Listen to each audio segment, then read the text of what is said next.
Kawasaki 2001 300. This is how you do the carb clean. So over here is your latch. You're going to take and you're going to pull that up and pop your seat off. Put it aside. And what you're going to do is your carb sits right here. So it's kind of a pain to get to. There's a couple of different pieces you're going to have to pull off in order to get to it. Alright, so now we know where the carb's at. It's the first time I've ever done this, so if I mess something up, I'll go back and tell you or let you know that I found a better way to do it. So first of all, you have a screw here and over on this side. I've already loosened it, so just take it out. And then this piece pulls off, because we have to take off the gas tank. Set it aside. Then you have two screws up here. I've already loosened them. So you're going to take these two off as well. Then remove your gas cap. And then this piece right here just kind of pulls off. Kind of got to give it a little tug, and it'll come off. The next thing we're gonna have, this one is they're already out. You have two screws right here. Take those out. They're bolts. Then you have one here and one here that are holding on your gas tank, and one right here. So I'm gonna go ahead. All right, once you've got these three bolts undone in this one, you're going to want to take and just pry this up, because there's two more where the gas tank's at to get down in there. So you're going to want to take this off as well, or at least move it so you can see this bolt right here so you can get to it. And there's one on the other side as well, right down in. Once you've got those screws that are down here taken out, then your gas tank will just shimmy out a little bit. I'm going to take a little bit because your petcock is down here and you don't want to break it, so I'm going to use two hands real fast and I'm just going to pull my gas tank out. Be careful not to break anything while you're doing it. Okay, so I got the gas tank out.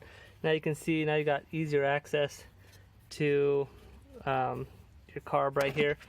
This piece right here might need to come off. I actually don't think it moves now that I'm looking at it.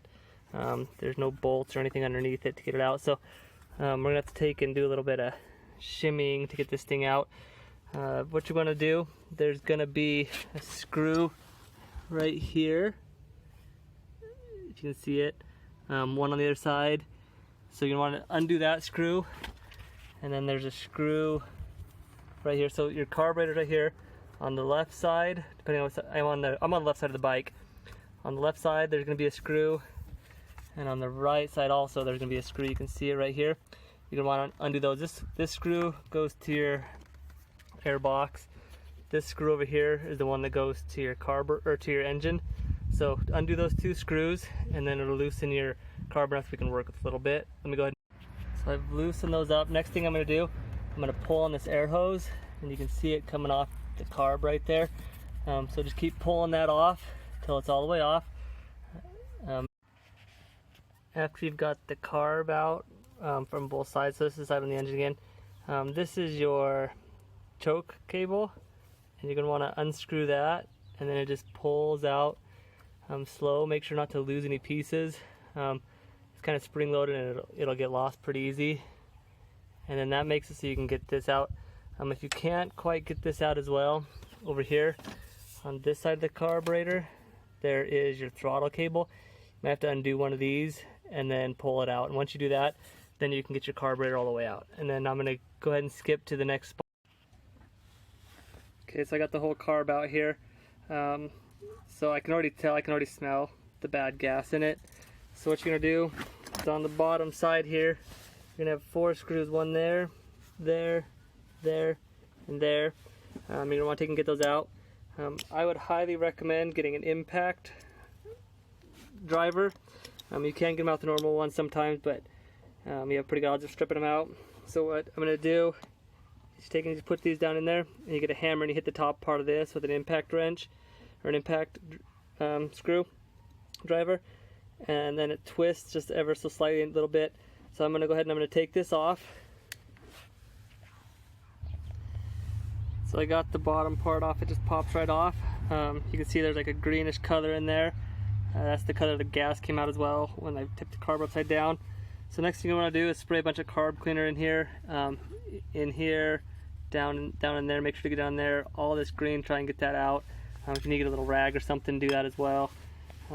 Then down here, you're gonna have, so you got your float, you got a jet here and here. You're gonna take those out and spray them out. And then here you have your float. There's a little teeny metal piece. You can see a little piece right there where my fingernail's at. Take and tap that out, and then your float will come out. So let me go. Okay.